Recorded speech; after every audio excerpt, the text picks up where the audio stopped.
Bonjour à toutes et à tous, est-ce que vous m'entendez bien dans vos casques? Ouais, ok, super. C'est un peu surréaliste. C'est un épisode de Black Mirror là qu'on est en train de vivre. Apparemment, on appelle ça des conférences silencieuses. Donc, c'est des nouveaux concepts qu'on adore. Bonjour à toutes et à tous. Donc, je m'appelle Stécie Algrin. Je suis journaliste spécialisée sur les enjeux environnementaux et parfois je sors de ma zone de confort pour aller aborder d'autres thématiques comme les questions de transport, les questions également de technologie. Et donc, c'est en effet la question qu'on va venir approfondir toutes et tous ensemble pendant la prochaine demi-heure, puisqu'on va parler de l'IA. L'IA au cœur des carrières de demain, recrutement, compétences et opportunités. On le sait, aujourd'hui, l'IA est de plus en plus présente évidemment dans nos quotidiens. C'est apparu sur toutes nos applications, sur tous nos réseaux sociaux. On utilise de plus en plus ChatGPT, DeepSeek. Voilà, vraiment, on commence à être aux prises avec cette technologie de plus en plus souvent. Et évidemment, ces répercussions vont également se faire ressentir dans le monde du travail par des répercussions qui évidemment semblent parfois assez évidentes et parfois un peu moins, puisque évidemment ça va faire changer les métiers auxquels on va pouvoir postuler dès demain, mais également les compétences qui vont être requises et qui vont être valorisées également dans la société.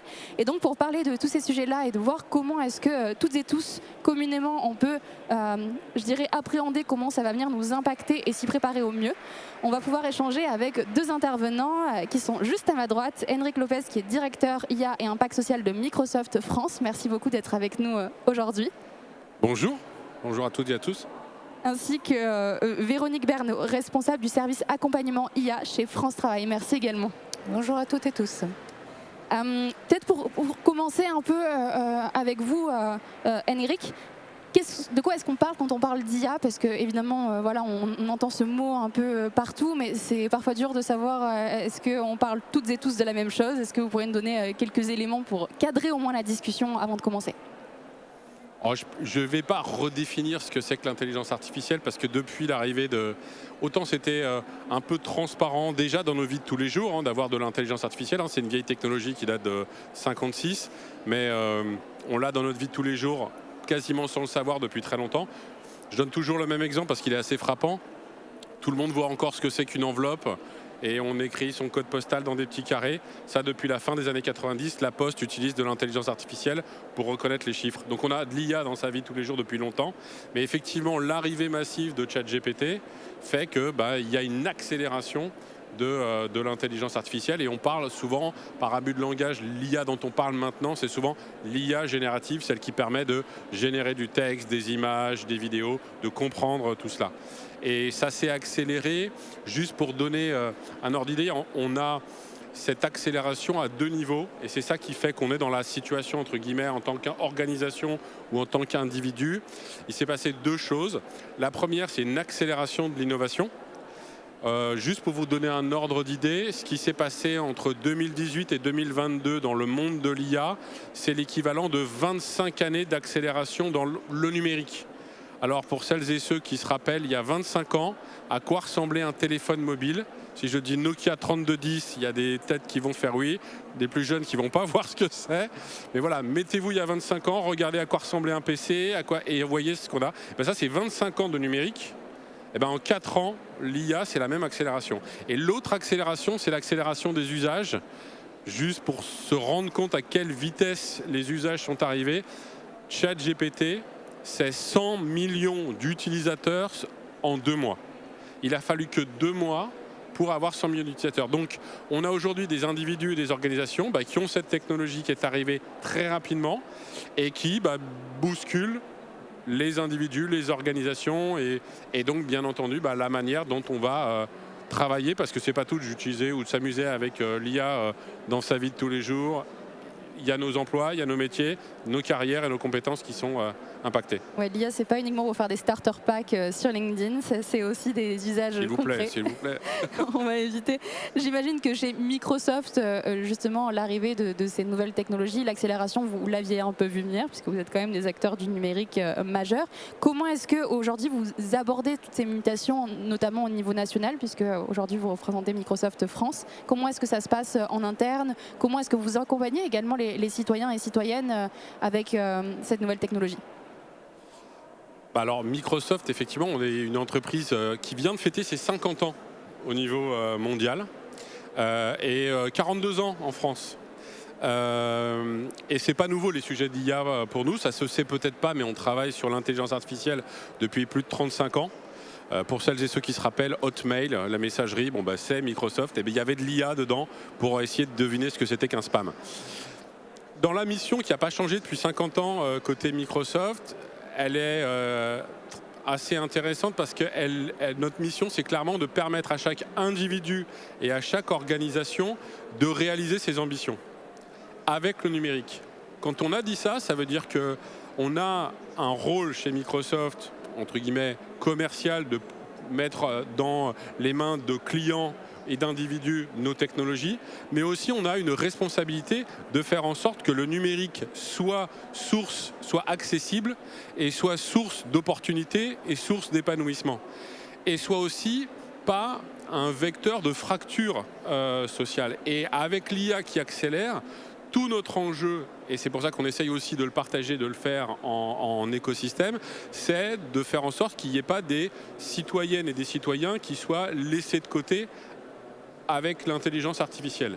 Ça veut dire qu'il faut mettre en œuvre, et c'est ce qu'on essaye de faire, des contenus de formation, de la sensibilisation. On a pris un engagement fort en mai dernier en France, puisque c'est un des sujets que je porte, de former 1 million de citoyens à l'intelligence artificielle d'ici 2027. Pourquoi ? Pour qu'il n'y ait pas cette fracture, qu'on soit tous des citoyennes et des citoyens éclairés, qu'on puisse, dans nos rôles, dans nos métiers, dans notre recherche d'emploi, dans l'emploi que l'on occupe, puisse appréhender les opportunités que représente l'IA, comprendre les biais aussi, donc c'est derrière créer à la fois des curriculums de formation, des passerelles de montée en compétences, des passerelles de reconversion, et ça on ne le fait pas tout seul, on ne peut pas. On s'appuie sur des acteurs dont c'est le métier, qui sont déjà en place, comme France Travail, comme Simplon, comme des associations, voilà, pour pouvoir faire ça. Merci beaucoup pour cette réponse. Véronique Serbaud, de votre côté, Bernaud, pardon, chez France Travail, comment est-ce que ça se passe? Comment est-ce que vous avez vu l'arrivée de l'IA? Est-ce que c'est des choses qui ont beaucoup chamboulé votre manière de faire? C'est vrai qu'en tant que citoyen, on a un peu cette vision de France Travail qui n'est pas toujours le plus au top sur les questions du numérique, et pour autant, on voit qu'il y a énormément de partenariats qui ont été tissés, qu'il y a des programmes également de formation qui sont à l'œuvre. Comment ça se passe de votre côté? Alors effectivement, on a installé nos premières réflexions sur l'intelligence artificielle au sein de France Travail depuis une dizaine d'années, toujours avec une optique de faire une IA sociale, éthique, sociale et sociétale. C'est-à-dire que cette technologie qui est au cœur de nombre d'évolutions en termes d'efficacité et d'optimisation soit au service de nos usagers et de nos collaborateurs. Et là-dessus, comment est-ce que vous y prenez? Parce que aussi bien du côté de vos collaborateurs que du côté des demandeurs d'emploi, j'imagine qu'on n'est pas toutes et tous égaux face à l'arrivée de ces nouvelles technologies, face au numérique. Comment est-ce que vous faites pour accompagner cette montée en compétences concrètement au jour le jour? Et comment est-ce que vous collaborez avec des acteurs comme Microsoft? Alors, tout dépend du niveau de maturité que l'on va attendre si on est utilisateur ou si on est un expert de cette discipline qui est l'intelligence artificielle. Notre objectif en tant qu'utilisateur, qu'il s'agisse d'utilisateurs internes ou externes, pour les demandeurs d'emploi et leurs recruteurs, il s'agira pour nous d'en faire des utilisateurs éclairés, en effet, sur ce que fait l'IA et ce que ça ne fait pas, et aussi avoir une logique quant à la gestion des données, bien évidemment, et une logique RSE. Je pense qu'on est clairement dans le sujet. Il s'agit à la fois d'avoir des cursus de formation certifiants, plutôt pris en charge par des organismes de formation, et d'avoir des formats un peu plus hybrides, innovants, avec des partenaires comme Microsoft et Kokoroe, de sorte à pouvoir mettre à disposition des formats un peu plus légers d'acculturation, de sensibilisation à l'usage de l'intelligence artificielle au quotidien et pour ce qui nous concerne, pour accompagner la recherche d'emploi et optimiser la recherche d'emploi sous deux angles. être à l'origine potentiellement d'optimisation et de gain de temps dans la recherche d'emploi, mais aussi de voir un petit peu autrement des formulations ou des conceptions de supports tels que le CV ou portfolio. Donc vraiment d'être à la fois sur de l'optimisation en termes de temps, mais en même temps une aide à la créativité et comment dirais-je, d'avoir un pas de côté sur une vision un peu traditionnelle des formats de recherche d'emploi et de formats de candidature. Énéric, on entend qu'il y a besoin de formats d'acculturation qui ne soient pas aussi demandeurs qu'une formation entière sur l'IA, etc. J'imagine qu'aujourd'hui, on n'a pas toutes et tous besoin de devenir des experts de l'IA. Comment est-ce que vous faites pour jauger justement un peu ces différents niveaux pour accompagner des citoyens et des futurs employés de demain? Déjà, je pense que le sujet est tellement transformationnel, si vous me permettez l'expression, le terme, qu'il y a besoin, un peu comme le numérique, et même encore à un niveau supplémentaire, on a besoin toutes et tous d'avoir une littératie autour de l'intelligence artificielle. Il faut qu'on ait tous les clés, ce que malheureusement on n'a pas forcément, ou ce qu'on n'a pas eu forcément sur le numérique ou sur les réseaux sociaux, etc., ou sur même la cyber. Tout ça, c'est des sujets importants. L'IA, ça l'est autant, peut-être même plus. Donc il faut qu'on acquiert tous cette littératie à l'IA. Et donc avoir des contenus et avoir des acteurs qui diffusent cette littératie à l'IA, les basiques, c'est quoi la littératie à l'IA ? C'est quoi l'alphabet qu'on doit avoir sur l'intelligence artificielle? Et je ne parle pas de produit, je parle vraiment de sujet. C'est comprendre ce que c'est, et ce que c'est pas d'ailleurs. Un peu comment ça marche, sincèrement c'est important. Parce que quand on a compris qu'il y a de la data, quand on a compris qu'un GPT, ce qu'il veut, c'est prédire le mot suivant, et c'est pour ça qu'il veut toujours répondre, et c'est pour ça, enfin je le personnalise, mais vous direz il ou elle, ou vous direz rien du tout, mais grosso modo, et que c'est pour ça que ça peut halluciner, donc inventer des choses. Et puis ces notions aussi de, il faut que je garde mon esprit critique, il faut que je sache l'utiliser, il faut que je sache prompter, mais il faut aussi que je comprenne les enjeux et les biais, la problématique éthique. Pour moi, c'est ça la littératie de compréhension et d'usage qu'on doit tous avoir. Et ça, il faut la diffuser. Et il faut la diffuser donc avec des contenus. Donc pour certaines audiences, c'est-à-dire tous les citoyens, les citoyennes, il faut que ce soit des contenus qui soient accessibles, sympathiques, fun, etc. Donc avec Kokoroé, la start-up dont on parlait, et France Travail, on a imaginé un calendrier de l'Avent, donc c'est très sympa. On ouvre ces petits chocolats, en fait c'est des contenus de formation. On pourrait avoir une démo en bas près des stands, et on va avoir des contenus dans plusieurs formats, etc. Maintenant, pour des personnes qui sont plus professionnelles et qui veulent apprendre dans leur contexte à prompter, à comprendre les cas d'usage dans leur métier, bah oui, mais moi je suis ressources humaines, ça veut dire quoi? Comment je peux l'utiliser? Là, c'est pas la même chose, c'est pas les mêmes formats, c'est peut-être même pas du en ligne, c'est peut-être sous forme d'atelier, sous forme de sessions d'idéation, c'est-à-dire se regrouper ensemble au sein de son équipe. On a fait ça avec des associations hier à ChangeLab, de se dire tiens, comment l'IA, moi en tant qu'association, pour ma problématique de bénévole ou pour ma problématique interne de gestion de rapport, etc., comment ça peut m'être utile. Donc là, on n'est plus dans de la formation en digital, etc., mais on est dans l'atelier pour apprendre à utiliser, à identifier les opportunités. Et puis, il y a aussi d'autres types de sujets de formation, c'est la partie compétences, parce qu'il faut avoir des compétences d'usage de l'IA, mais il y a aussi toutes celles qui sont autour de demain, mon métier, je vais le faire différemment. Ça va être un duo, moi et l'IA. Et donc, il faut que je travaille avec ce nouvel outil. Et puis, il y a aussi le sujet de, à l'ère de moi et l'IA, les compétences qui font de moi un humain, mon ingéniosité, ma créativité, etc., vont devenir encore plus importantes. Et là, c'est des discussions qu'on peut avoir avec des acteurs du monde universitaire ou des organismes de formation, que de créer les formations sur les... Alors, on appelle ça compétences émotionnelles et transversales, soft skills, complémentaires à tout ça. Si je peux me permettre de rebondir, l'intérêt aussi, c'est de bien avoir conscience que de par ces fragilités, on va dire, en termes d'intelligence artificielle, l'expert reste l'utilisateur. C'est-à-dire que ça vient optimiser une tâche administrative, optimiser certains points d'un processus professionnel, mais le sachant, le décideur reste le professionnel. Justement, comment est-ce que vous arrivez je dirais, à travailler avec des personnes qui aujourd'hui sont d'ores et déjà touchées dans leur métier, qui sont parfois remplacées aussi par l'IA. Je sais que j'ai beaucoup d'amis qui sont jeunes diplômés, notamment dans le monde de la création, de la communication, etc., qui aujourd'hui perdent leur job, se retrouvent au chômage pour le coup, parce que en fait, l'IA est parfois plus rapide, beaucoup moins cher.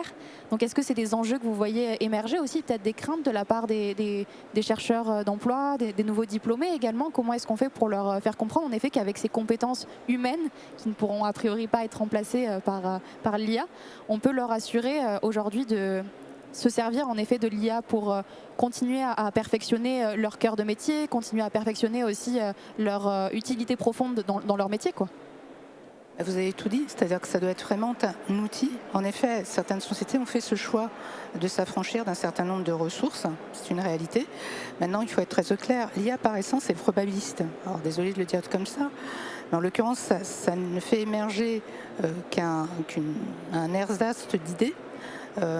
Et en l'occurrence, l'affinage ou la remise en contexte par rapport aux besoins du commanditaire sera bien fait par des humains, des opérationnels.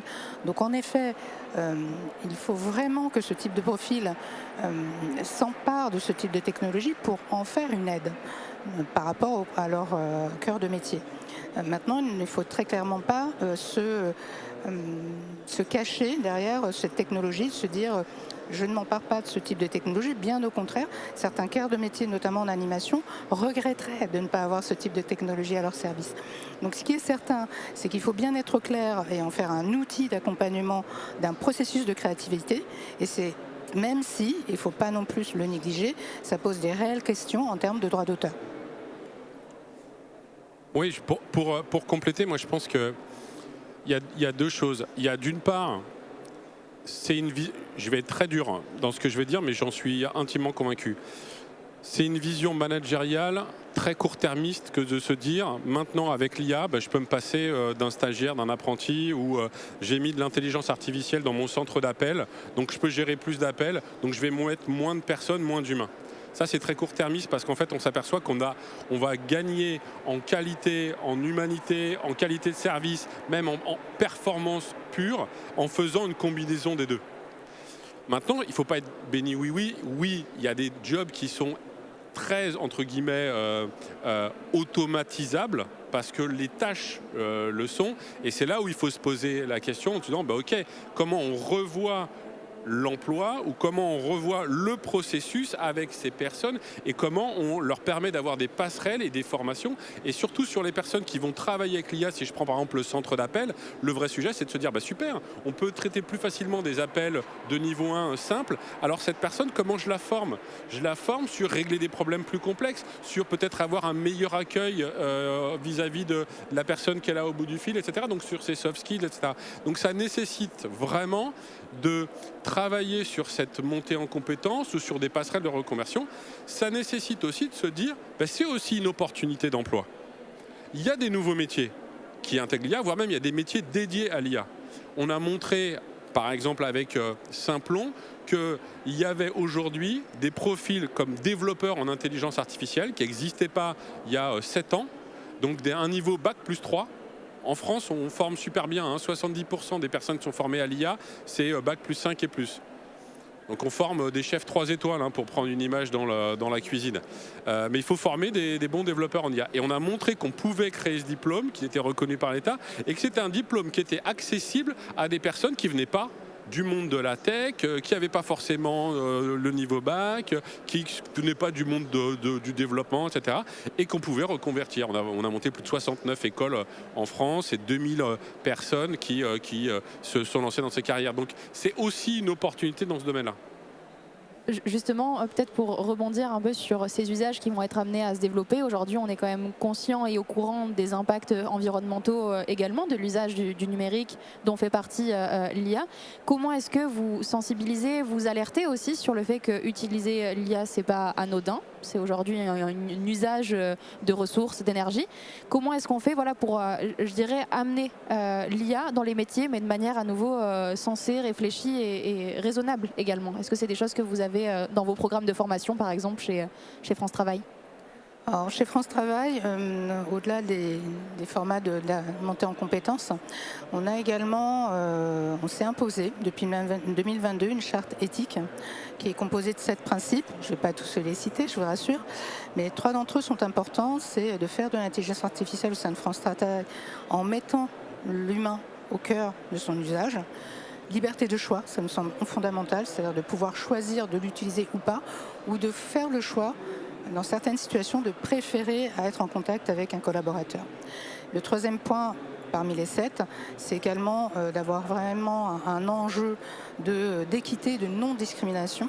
Alors ça coule de sens, mais malgré tout, Henrik l'a rappelé, on a un vrai sujet de gestion des biais avec la donnée, certes, et de gestion des biais.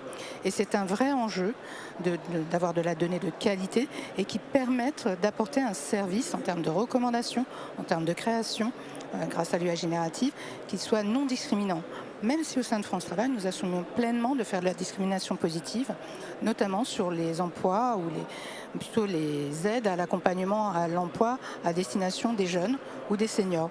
Mais malgré tout, on a une vraie logique de protection, en tout cas d'exposition de services qui ne soient pas en situation d'être discriminants vis-à-vis de nos demandeurs d'emploi ou des recruteurs qu'on pourrait leur proposer. Du côté de Microsoft, je vais donner 2 axes. Bon, il y a le sujet de l'éthique, on y travaille, nous, depuis 2017, et pas que pour ce qui nous concerne et nos technologies, mais aussi avec beaucoup d'acteurs. Donc il y a s'appliquer un certain nombre de principes, il y en a aussi chez Microsoft, mais que ce soit 8 ou 10, à la fin, c'est les mêmes. Donc faire en sorte que nos technologies soient responsables, qu'on s'interdise voire même de répondre à certains cas d'usage, etc. Et dans l'accompagnement des clients, permettre de se dire, eux aussi, ils vont mettre en place ces pratiques. Donc c'est des principes, des outils, de la gouvernance, et puis aussi de la réglementation, et il faut être conforme à cette réglementation. Et c'est aussi se dire, ça, il faut en être conscient, y compris au niveau de l'individu, au niveau de l'usager, et au moment où on fait le choix de mettre en œuvre la technologie. Quand on parle de cas d'usage, tiens, est-ce que je pourrais faire ça? Il faut se poser la question, est-ce que c'est responsable? D'abord, est-ce que l'IA est la réponse? Parfois, même pas. C'est pas parce qu'on a un nouveau marteau que tout doit avoir la tête d'un clou, hein. Moi je dis souvent ça, mais voilà. Donc est-ce que l'IA est la bonne réponse? Non. Est-ce que vraiment le service que je vais construire avec l'IA, il est inclusif ou exclusif? Il est responsable d'un point de vue environnemental, d'un point de vue...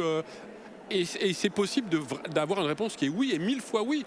Je peux, avec de l'IA, rendre typiquement mes contenus beaucoup plus inclusifs pour des personnes qui seraient malvoyantes, etc. Donc, super opportunité de le faire. Mais si j'utilise l'IA pour mon processus de recrutement sans faire attention aux biais, etc., là, je vais être exclusif parce que je n'ai pas mis les bons garde-fous. Donc, se poser la question très tôt, puis dans la mise en œuvre et dans l'accompagnement aussi, faire en sorte que ces principes, cette gouvernance, les outils, etc., voilà. Et c'est du reste un gage de maturité, pour rebondir, que de se questionner et de décider de ne pas installer sur certains sujets au cœur de métier de l'intelligence artificielle. Alors j'imagine que dans l'audience, il y a des personnes qui potentiellement cherchent un emploi, se questionnent sur l'avenir de leur emploi. Est-ce que vous auriez des conseils à leur donner, un peu des endroits vers lesquels les diriger également, des ressources, des choses qui sont à disposition, outre celles que vous avez déjà pu citer?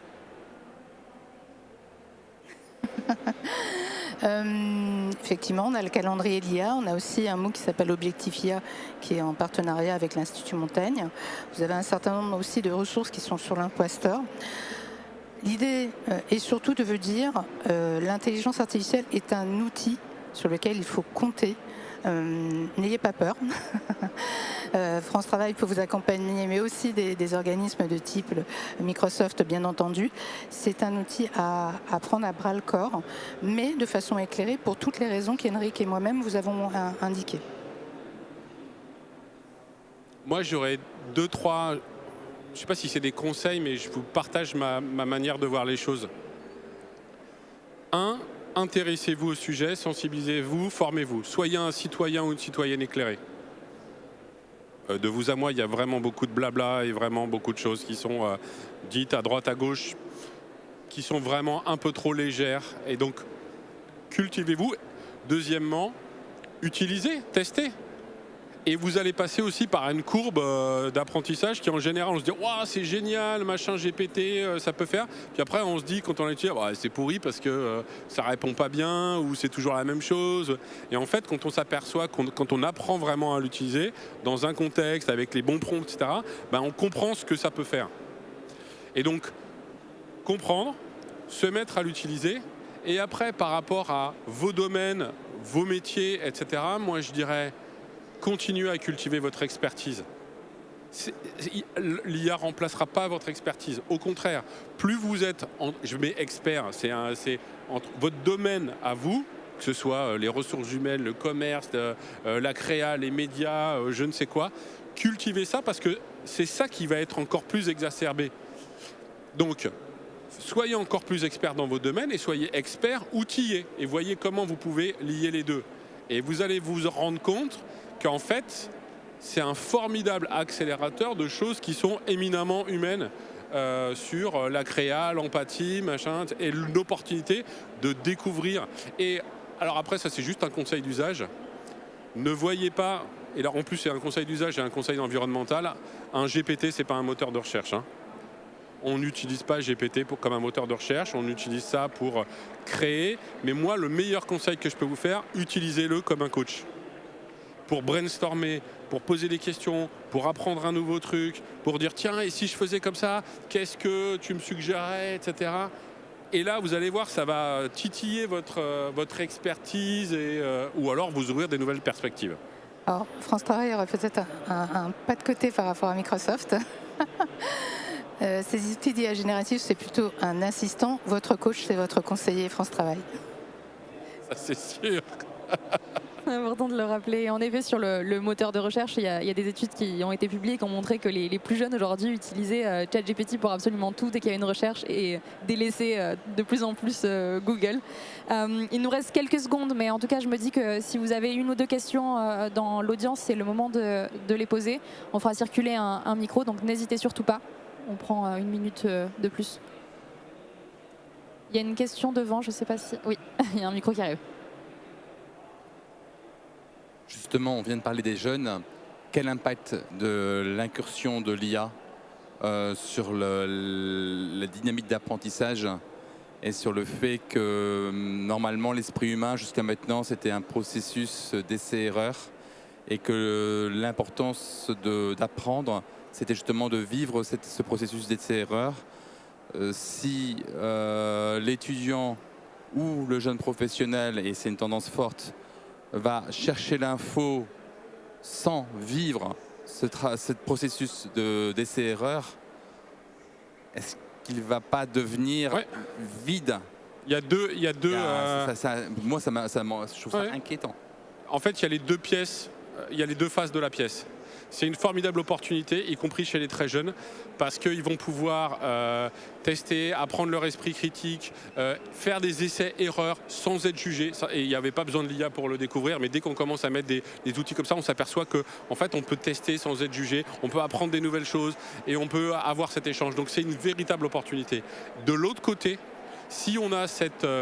on appelle ça, il y a des études scientifiques qui commencent à sortir, on appelle ça la décharge mentale. Si on se décharge trop mentalement et intellectuellement et on se repose tôt sur l'outil, un peu comme on fait un peu trop confiance à son GPS pour faire 10 mètres, quoi, voilà, et bien malheureusement, on n'utilise plus, si on n'utilise plus sa main et son stylo pour écrire parce que ça fige l'apprentissage, etc., et ben on a ce risque de perte de fonction cognitive. Raison pour laquelle, pour compléter, on est vraiment sur des sujets qu'on partage avec Microsoft, d'acculturer, de cultiver, de maintenir l'esprit critique réellement, et une vision que les hard skills, donc le savoir-faire et les savoir-faire, doivent vraiment être maîtrisés et maintenus par les professionnels et les citoyens au sens large.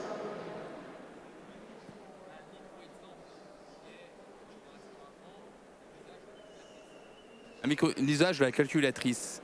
Tous les gens qui ont en gros plus de 40 ans ont en général des aptitudes pour calculer, faire du calcul mental rapide et valider dans une discussion un flux direct la cohérence de ce qui est raconté en face. Je vois beaucoup de gens qui sont en dessous, en âge, qui ont besoin de prendre la calculatrice pour faire des calculs, mais vraiment d'une bêtise incroyable. Mais j'ai mince, ils ont perdu les ordres de grandeur, ils ont perdu, mais c'est incroyable. Je trouve ça sidérant, quoi. Est-ce que l'humain va... Excusez-moi, je vais prendre une formule qui est un peu rapide, mais est-ce que l'humain ne devient pas con? Si je me permets, vous avez pris le bon exemple, parce que la calculatrice, il n'y a pas d'IA. Donc toute évolution technologique, en fait, doit entraîner un processus d'apprentissage et de maîtrise d'une nouvelle technologie. L'IA fait un peu peur parce qu'il y a un phénomène de boîte noire, mais comme tout phénomène de nouvel outil ou d'innovation technologique, il va falloir apprendre à l'utiliser en toute conscience. On peut prendre une dernière question. Oui.